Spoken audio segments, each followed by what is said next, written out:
এমন ম্যানচেস্টার ইউনাইটেডকেই তো দেখতে চান দলটির সমর্থকেরা। মাইকেল ক্যারিকের অধীনে যেন রীতিমতো উঠছে দলটা। ওল্ড ট্র্যাফোর্ডে আজ টটেনহ্যামকে 2-0 গোলে হারিয়েছে রেড ডেভিলরা। নতুন কোচ ক্যারিকের অধীনে ইউনাইটেডের এটি টানা চতুর্থ জয়।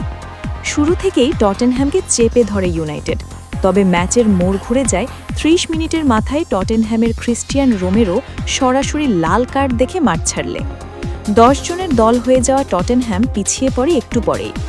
38 মিনিটে কর্নার থেকে সাজানো এক আক্রমণে দুর্দান্ত গোল করে ইউনাইটেডকে এগিয়ে দেন ব্রায়ান এমবেউমো। বিরতির পর টটেনহ্যাম ম্যাচে ফেরার আপ্রাণ চেষ্টা করলেও ইউনাইটেডের রক্ষণে ফাটল ধরাতে পারেনি। উল্টো 81 মিনিটে দিয়েগো দালতের বাড়ানো ক্রস থেকে গোল করে জয় নিশ্চিত করেন অধিনায়ক ব্রুনো ফার্নান্দেজ। এই জয়ের পর 44 পয়েন্ট নিয়ে প্রিমিয়ার লিগ টেবিলের চতুর্থ স্থানে উঠে এলো ম্যানচেস্টার ইউনাইটেড। শীর্ষে থাকা দুই দল আর্সেনাল ও ম্যানচেস্টার সিটির ধারে কাছে না থাকলেও আগামী মৌসুমে চ্যাম্পিয়ন্স লিগ খেলা এখন ইউনাইটেডের হাতের নাগালে। অন্যদিকে এই হারের পর 14 নম্বরেই পড়ে রইল টটেনহ্যাম। মৌসুমটা নিশ্চয়ই এখন অনেক দীর্ঘ মনে হচ্ছে তাদের কাছে।